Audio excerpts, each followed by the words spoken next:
Welcome to another video of advanced cello tips. In this edition I would like to pay attention to the function of the thumb when playing in neck and thumb position, as well as in the vibrato motion.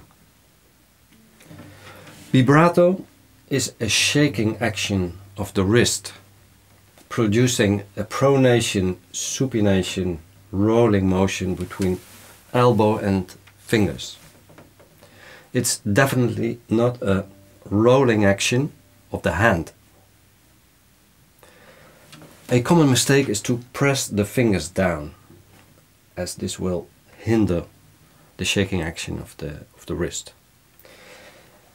It's the natural weight of the arm which transported to the finger pads, which let the fingers sink into the fingerboard.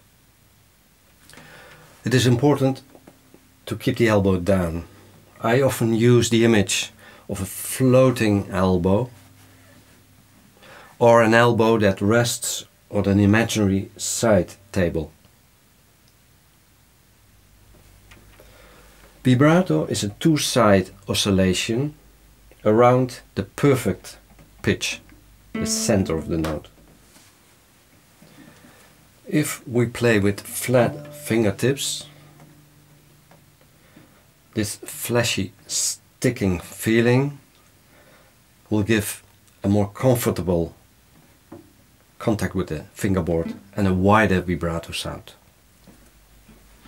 I consider the thumb as the motor of the vibrato action. If we vibrate it actively behind the neck, this motion will automatically bring the fingers into action. A defectious vibrato could thus find its course in a tight thumb behind the neck. Take notice that in the upper neck positions, due to gravity, the hand will tend to fall backwards, and this will hinder the shaking motion of the wrist. I therefore ask my students to put the hand in a more open position, and this will enable them to use the full oscillation, a wide vibrato action.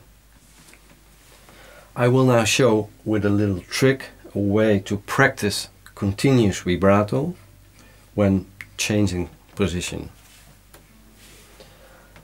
I concentrate on the shaking motion of the thumb while I let the hand slide down towards the thumb position.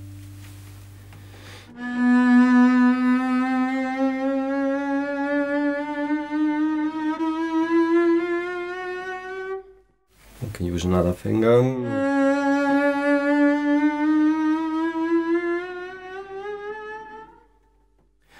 I use two hand positions in thumb position.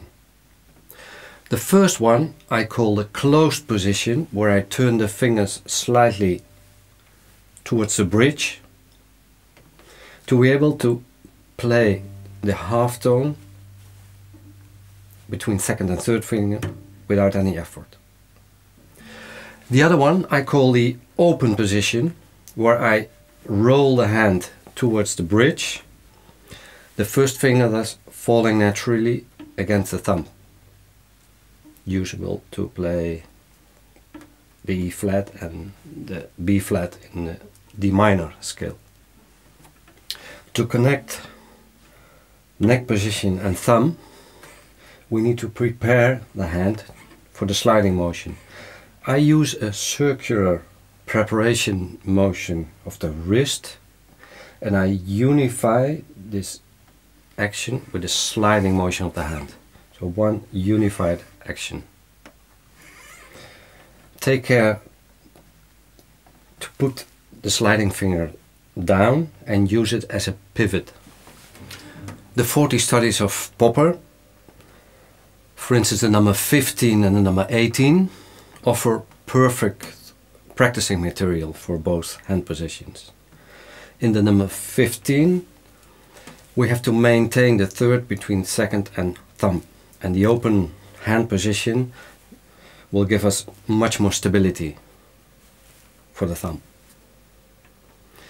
In the number 18 I turn the hand towards the little finger to be able to play it without any effort.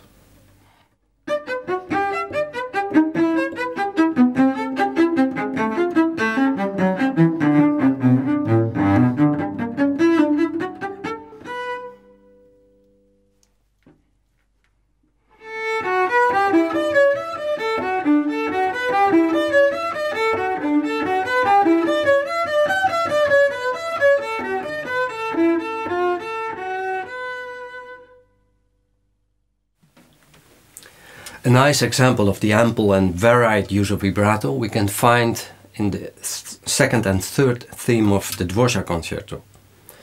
In the first playing excerpt, I use a wide open vibrato, vibrating the thumb freely behind the neck. While in the second excerpt, I tighten the grip between finger and thumb to get a narrower vibrato, to bring out the intensity of the passage.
Having seen the video, it's maybe time to reflect or to watch it again.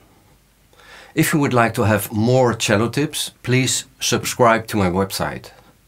And if you have any question or you want to get an in-depth explanation on one of the topics, please leave a comment below. Thanks for watching.